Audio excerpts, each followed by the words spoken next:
Eh, Assalamualaikum warahmatullahi wabarakatuh. Alhamdulillah, Waalaikumsalam. alhamdulillahirrahmanirrahim. Alhamdulillahirrahmanirrahim. Wa bi'in nasta'in wa la hamdulillah. Assalatu wassalamu ala asrofil anbiya wa mursalin. Sayyidina Muhammadin wa ala alihi wa sahbihi ajma'in, amma ba'du. Pertama-tama marilah kita bacakan rasa puja dan bersyukur kita atas kehadirat Allah Subhanahu wa taala yang telah memberikan kita rahmat serta hidayah kepada kita semua sehingga kita bisa melaksanakan virtual Zoom meeting pada malam hari ini dalam keadaan sehat walafiat. Yang terhormat Bapak Nur Cahyadi selaku dosen pengampu kewirausahaan dan juga teman-temanku yang berbahagia. Sebelumnya izinkan kami memperkenalkan kelompok kami terlebih dahulu. Perkenalkan, nama saya Misbahul Khairon, NIM 210301201. Perkenalkan, nama saya Dila Puspita, NIM 21030311216. Perkenalkan, nama saya Rizal Dhani Alfaruk Zakaria, NIM 276. Perkenalkan, nama saya Putri Anggraini Permatasari, NIM 206.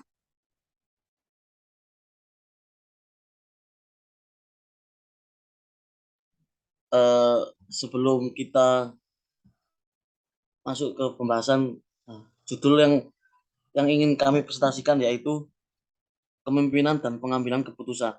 Next, langsung ke pembahasan.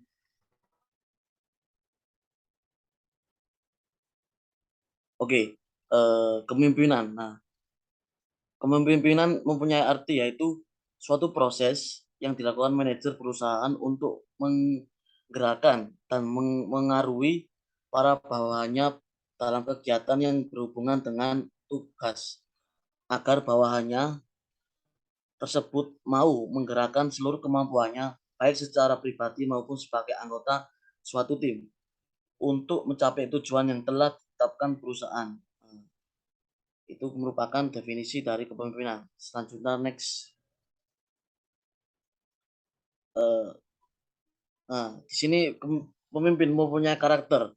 Karakternya yang pertama itu percaya diri, yang kedua bertekad baja, yang ketiga penuh tekad, dan yang keempat tegas, kelima karismatik, dan keenam antusius, dan ketujuh yaitu pemberani. Next.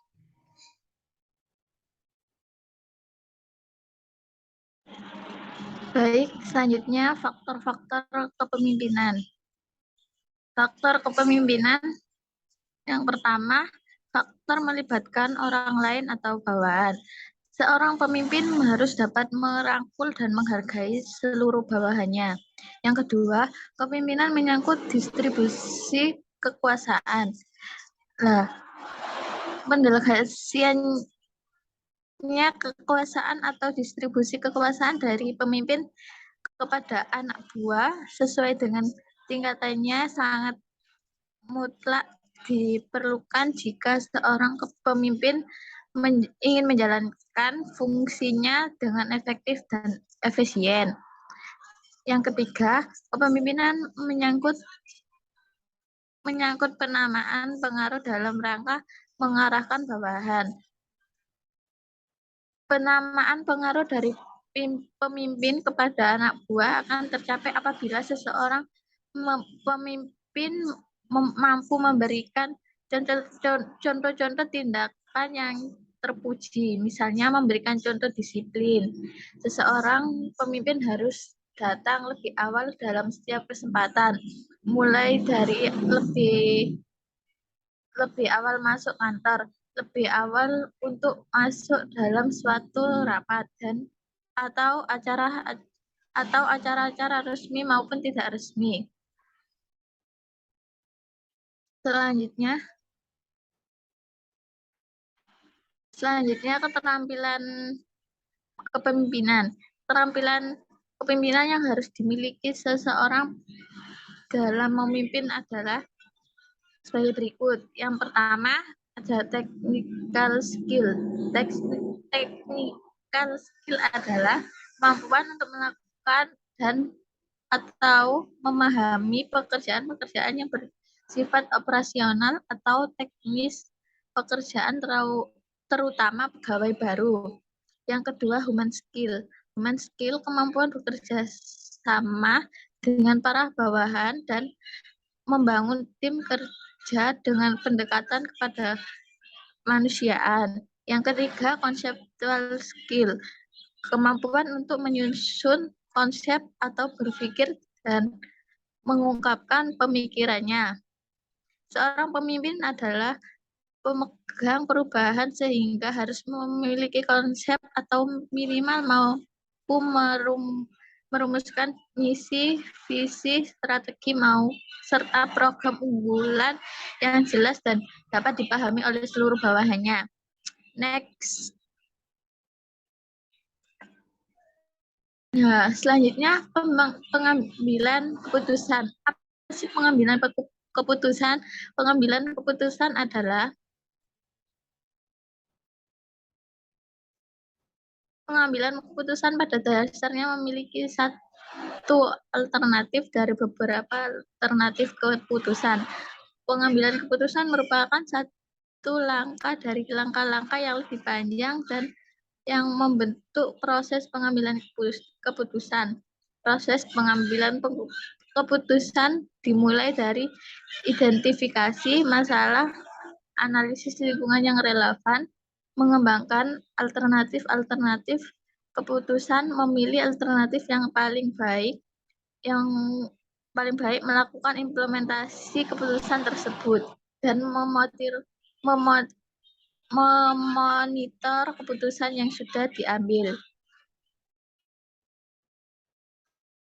Selanjutnya akan dilanjutkan teman saya.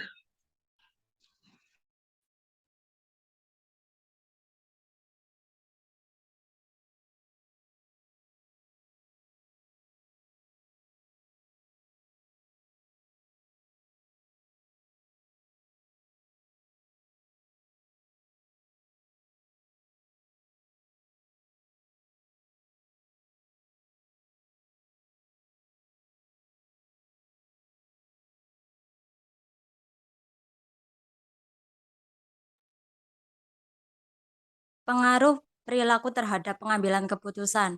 Ada 4 faktor perilaku individu yang berpengaruh terhadap pengambilan keputusan, yaitu 1. Nilai-nilai. Nilai-nilai dianggap sebagai pedoman jika seorang menghadapi situasi di mana harus dilakukan suatu pilihan.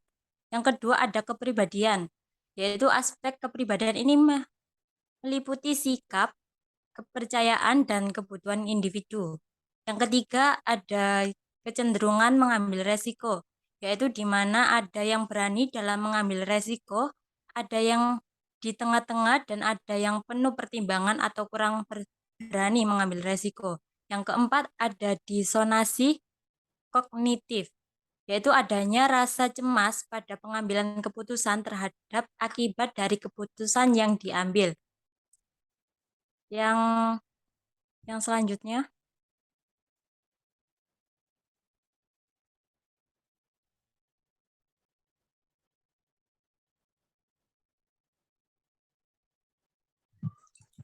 Baik, langkah-langkah dalam pengambilan keputusan, yaitu 1. Menetapkan sasaran. Tujuan dan sasaran ini diperlukan untuk mengukur keefektifan organisasi.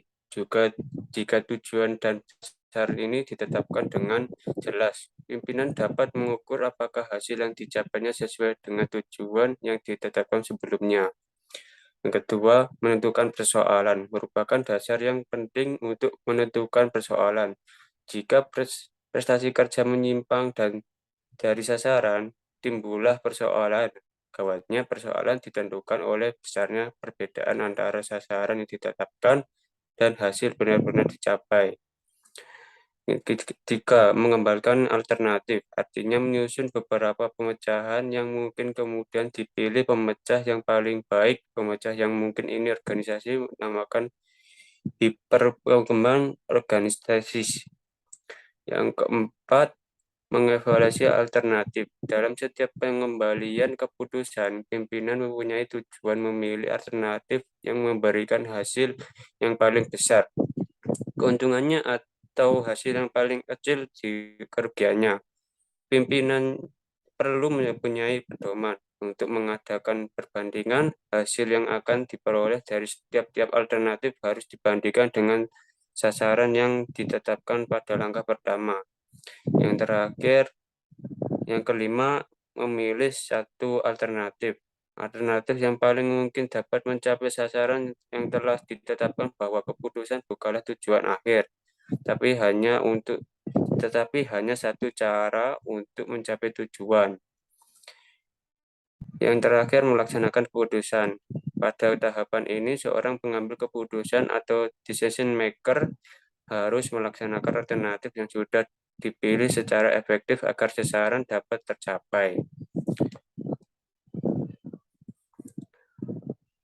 Faktor-faktor yang mempengaruhi dalam pengambilan keputusan. Ada 6 faktor-faktor yang mempengaruhi dalam keputusan. 1. Fisik.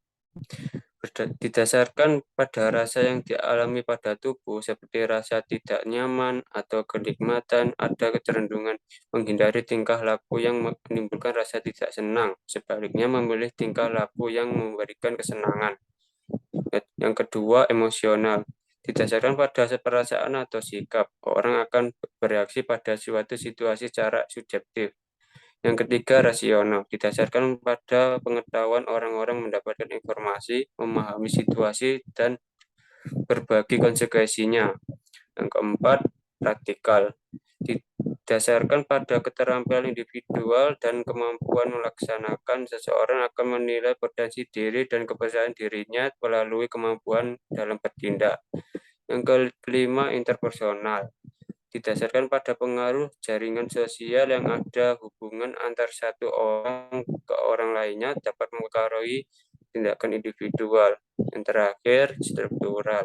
Didasarkan pada lingkup sosial, ekonomi, dan politik lingkungan mungkin memberikan hasil yang mendukung mengkritik suatu tingkah laku tertentu.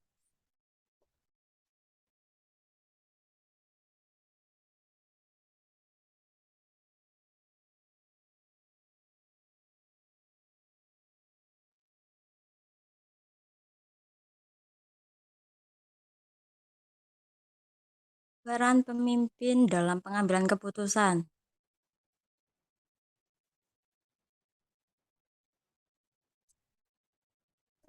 Pemimpin adalah seorang di mana dia berperan dalam setiap pengambilan keputusan sehingga membuat keputusan dan bertanggung jawab atas setiap keputusannya.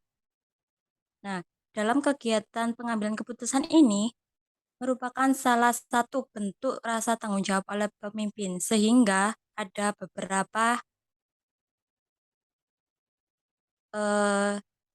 langkah dalam mengambil keputusan. Seperti yang pertama adalah teori keputusan, yaitu merupakan metodologi untuk menstrukturkan dan menganalisis situasi yang tidak pasti atau beresiko. Yang kedua adalah pengambilan keputusan adalah proses mental di mana seseorang manajer memperoleh dan menggunakan data untuk menemukan informasi yang relevan dan menganalisis data. Dan juga pengambilan keputusan ini adalah proses memilih di mana antara alternatif-alternatif tindakan untuk mengatasi masalah. Dengan demikian, fokus pengambilan keputusan adalah pada kemampuan untuk menganalisis situasi dengan memperoleh informasi seakurat mungkin, sehingga permasalahan dapat dituntaskan.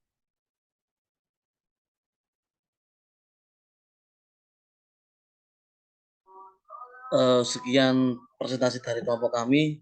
Bila ada salah kata mohon dimaafkan. Wassalamualaikum warahmatullahi wabarakatuh. Waalaikumsalam warahmatullahi wabarakatuh.